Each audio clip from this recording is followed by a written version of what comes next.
In November 1910, 7 of the most powerful men in America boarded a private railcar in New Jersey under the cover of darkness. They used first names only. They carried shotguns and hunting gear as props. Their destination was a private island off the coast of Georgia called Jekyll Island, owned by some of the wealthiest families in American history. The Vanderbilts, the Astors, the Morgans. They told anyone who asked they were going duck hunting. They were lying. What they were actually doing would reshape the global financial system, create the machinery that would funnel billions into the bloodiest war humanity had ever seen, and establish a template of private banking influence over government policy that persists to this day. 3 years after that secret meeting, the Federal Reserve was born. Less than a year after that, the guns of August thundered across Europe, and the Great War began. And the same bankers who designed America's new central bank would become the primary financiers of the carnage, earning commissions on every bullet, every shell, every corpse. This is the story of how a small group of international bankers didn't just profit from World War I, they helped make it possible. To understand how bankers could influence the outbreak and continuation of the deadliest conflict in human history up to that point, we first need to understand the world they operated in. In 1914, London was the financial capital of the world. The city of London possessed what historians have called a global empire of its own, with a reach even more diverse than the British Commonwealth itself. The most prestigious institutions were the 5 great merchant banks, Rothschilds, Barings, Morgans, Kleinworts, and Schroders. These weren't just banks. They were power centers that could make or break governments, finance revolutions, and yes, fund wars on both sides simultaneously. The entire system ran on the gold standard. Every major currency was pegged to gold, which meant that in theory, you could exchange paper money for physical gold at a fixed rate. This created stability, but also constraints. Governments couldn't simply print money to pay for things like, say, massive industrialized warfare. They needed actual capital. They needed credit. They needed bankers. And here's where it gets interesting. The quarter century before the First World War was what historians call a classical period of expansion for the private armament industry. The 1889 Naval Defense Act in Britain sparked an immense bout of warlike expenditure across all the continental powers. Germany responded with its own Navy Acts of 1898 and 1900. An arms race was on, and someone had to finance it. The major arms companies understood something profound about their business model. Production in the armament sector merely calls forth more production. When Germany built more dreadnoughts, Britain had to match them. When Britain expanded its navy, France felt compelled to follow. And every battleship, every artillery piece, every rifle required financing. The bankers were happy to provide it. By 1913, the German arms giant Krupp had become the largest company in Europe. It had a near monopoly on heavy arms manufacture in Germany, and was selling weapons to 52 different nations. But Krupp wasn't operating in isolation. It had financial arrangements with British arms manufacturers. In fact, Krupp held patents on shell fuses that British company Vickers was using. When war broke out, German soldiers were being killed by shells stamped with the words Krupp Patent Zunder on the fuses. Think about that for a moment.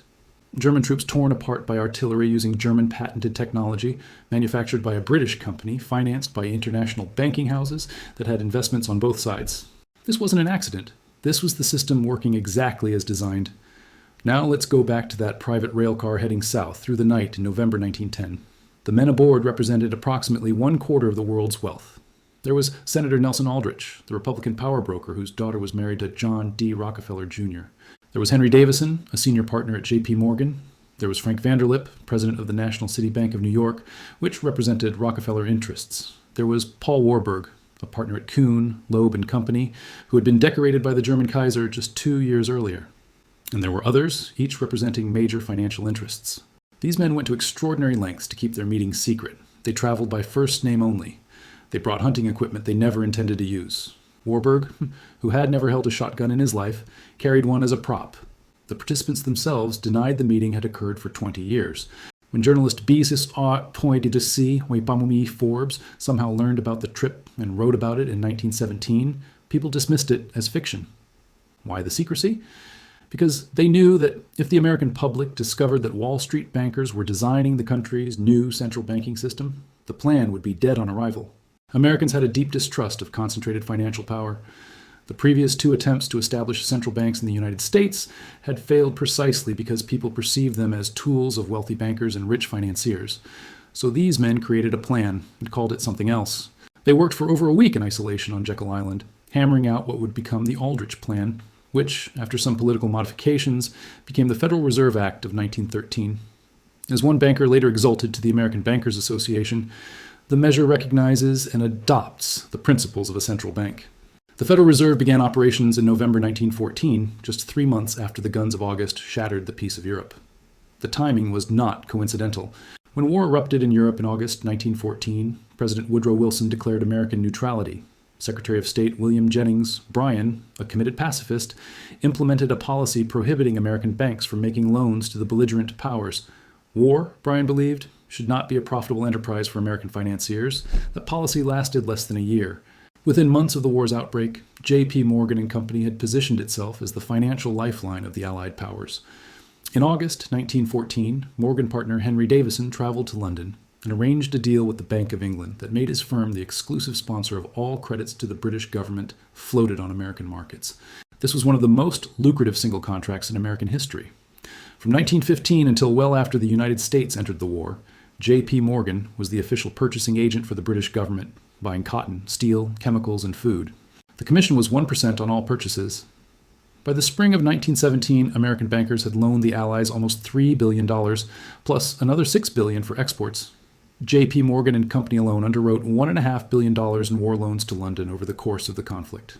Here's where the machinery of war finance becomes visible. The House of Morgan would loan money to the Allies.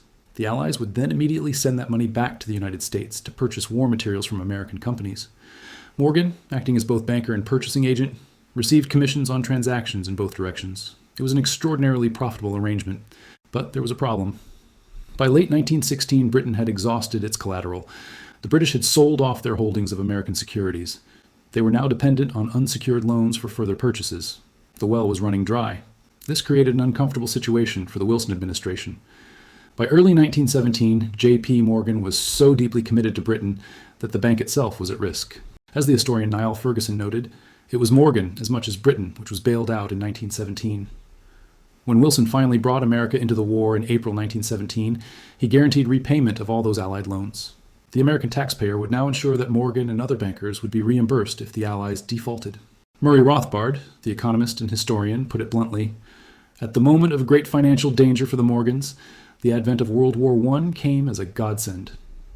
If the Morgan interests represented the financial ties binding America to Britain and France, the Warburg family represented something even more troubling, financial connections that crossed battle lines entirely. Paul Warburg, one of the architects of the Federal Reserve, was vice chairman of the Federal Reserve Board when America entered the war. He was also a naturalized citizen from Germany who had been decorated by Kaiser Wilhelm just 5 years earlier. His brother, Max Warburg, remained in Germany throughout the war and was financing the German war effort. The Warburg family was part of a larger web of international banking houses. Kuhn, Loeb and Company, where Paul Warburg was a partner, represented Rothschild interests in the United States. And the Rothschild family, with branches in London, Paris, Vienna, and Frankfurt, had financial interests in every major combatant nation. When war was declared, the Rothschild family branches faced an impossible situation. Like royalty, they were forced to give their loyalty to the countries of their adoption. The British Rothschilds supported Britain. The French Rothschilds supported France. The German and Austrian branches, to whatever extent they could, supported the Central Powers. The Rothschilds' agents, including the Warburg banking house, were financing the Kaiser. At the same time, other branches of the same financial network were financing his enemies. This wasn't treason in any legal sense. It was simply the nature of international finance. Money, unlike soldiers, has no nationality. During the period of supposed American neutrality from 1914 to 1917, a sophisticated machinery of influence was at work, shifting American sentiment toward the Allies. British propaganda was part of it, but so was the increasing pressure from business and corporate elites on both sides of the Atlantic who had a financial and commercial stake in Allied victory. Between 1914 and 1917, the American GNP rose 20%. Manufacturing increased 40%. Allied powers purchased over $3 billion in wartime orders. American business was booming, and it was booming because of war. Ending that war prematurely, or worse, seeing the Allies lose, would be catastrophic for American financial interests. In the 1930s, as the world lurched toward another global catastrophe, Americans began asking uncomfortable questions about why their country had entered the First World War. The widespread sense was that participation had been a mistake, that tens of thousands of American boys had died for reasons that had more to do with profit than principle. In 1934, the Senate created the Special Committee on Investigation of the Munitions Industry, chaired by Senator Gerald Nye of North Dakota. What followed were 93 hearings over 18 months. More than 200 witnesses testified, including J.P. Morgan Jr. and Pierre Dupont. The committee examined thousands of pages of documents exposing the inner workings of the armaments industry and its relationship with international bankers. The public called these industrialists and financiers the merchants of death. The Nye Committee found that bankers had pressured Wilson to intervene in the war to protect their loans abroad. It documented the enormous profits that arms factories had made during the conflict. Before the third year of the war, Krupp had more than doubled its huge profits from the immediate pre-war period to the level of 66 million marks annually. In Austria-Hungary, Skoda likewise doubled its profits. One witness who never appeared before the committee, but whose words were widely quoted, was Major General Smedley Butler, at the time the most decorated Marine in American history.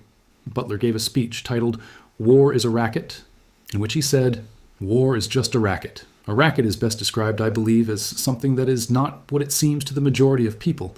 Only a small inside group knows what it is about." The committee uncovered a disturbing dynamic in the relationship between arms manufacturers, debt financiers, and militaries. When a limited amount of material was available, one country could be pressured into ordering it immediately with the threat that unless they acted quickly, their enemy would get it instead. Arms dealers played nations against each other, driving up prices and driving up tensions. They discovered that arms firms had fermented war scares in order to sell more weapons. They found evidence of international armament rings designed to keep prices high by playing countries off against each other. Criminal or unethical actions included bribery of foreign officials, lobbying governments to obtain foreign sales, selling weapons to both sides of international disputes, and covert undermining of disarmament conferences. The investigation came to an abrupt end in early 1936 when Chairman Nye suggested that President Wilson had withheld essential information from Congress when it considered the declaration of war. Democratic leaders unleashed a furious response. Senator Carter Glass slammed his fist onto his desk until blood dripped from his knuckles. The committee's funding was cut off. The committee members were almost unanimous in their final view that the evidence failed to definitively prove an active conspiracy among arms makers and bankers to start the war. But they had uncovered something equally damning: a system in which war was immensely profitable for a small group of well-connected industrialists and financiers. A system where those same financiers had the ear of presidents and prime ministers, and a system where the costs of war were socialized while the profits were privatized. President Truman later called the Nye Committee pure demagoguery in the guise of a congressional investigating committee. But the committee's work contributed to the passage of the Neutrality Acts of the mid-1930s, laws designed to prevent the same financial entanglements that had drawn America into the First World War.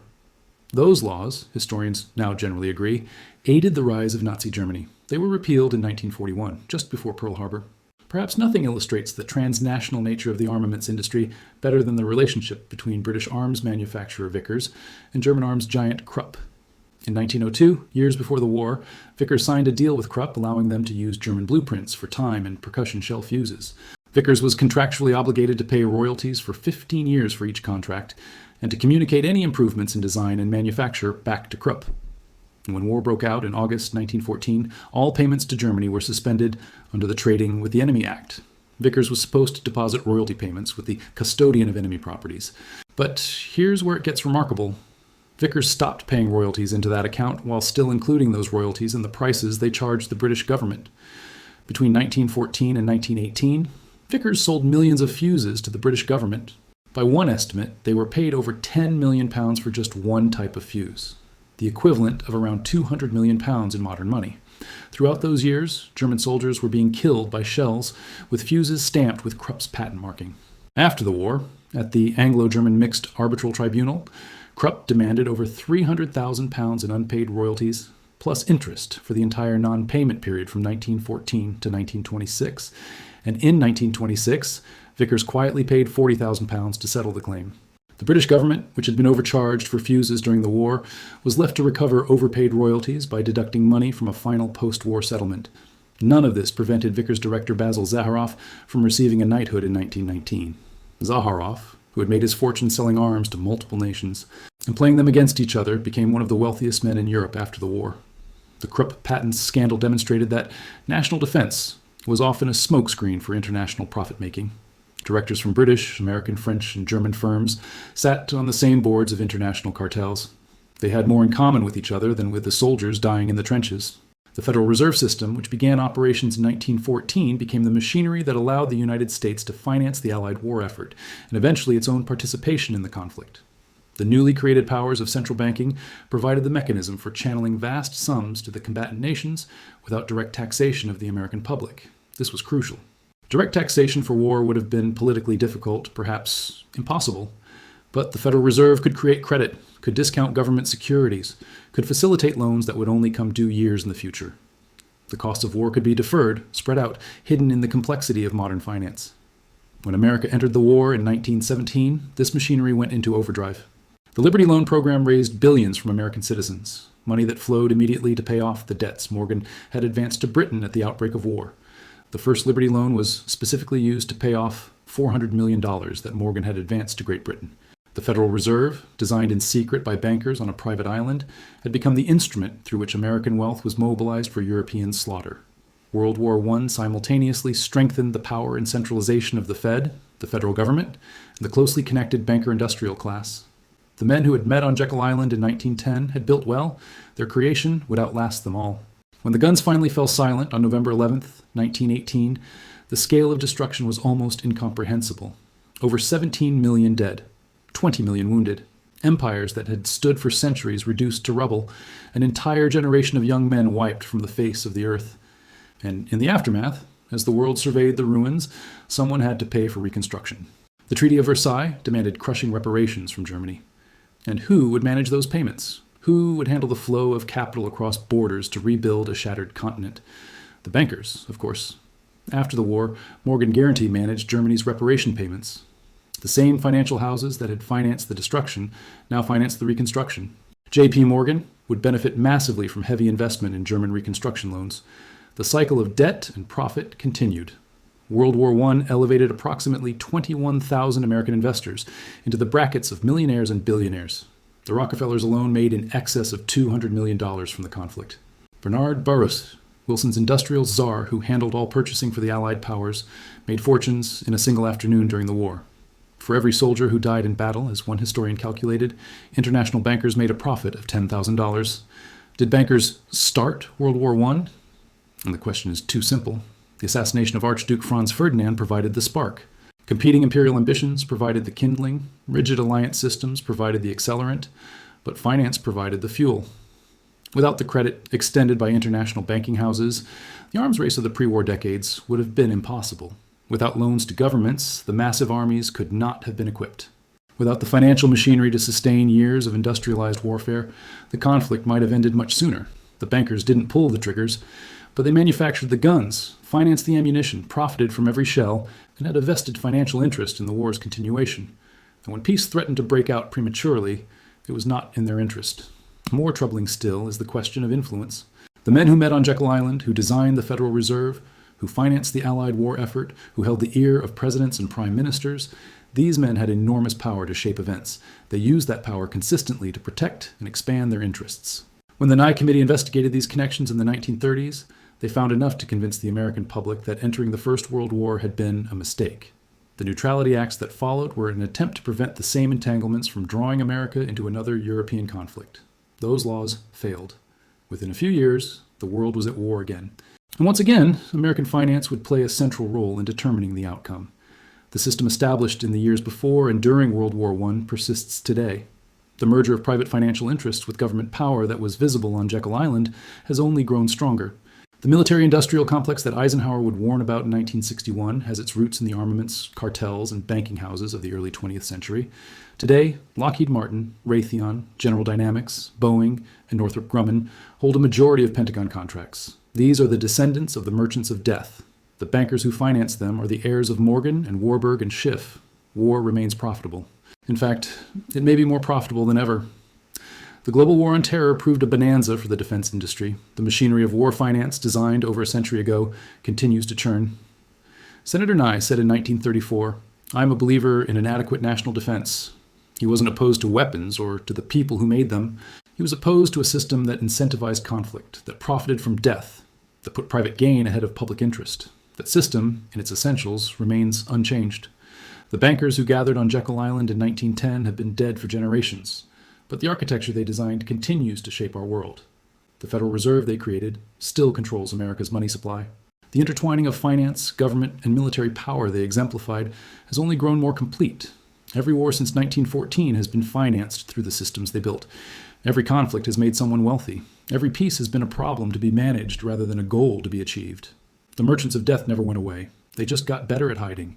If this story resonates with you, consider subscribing to this channel for more deep dives into the hidden forces that shape our world. And if you found value in understanding how financial power and military power have always been intertwined, drop a like so others can discover these uncomfortable truths about our past and our present.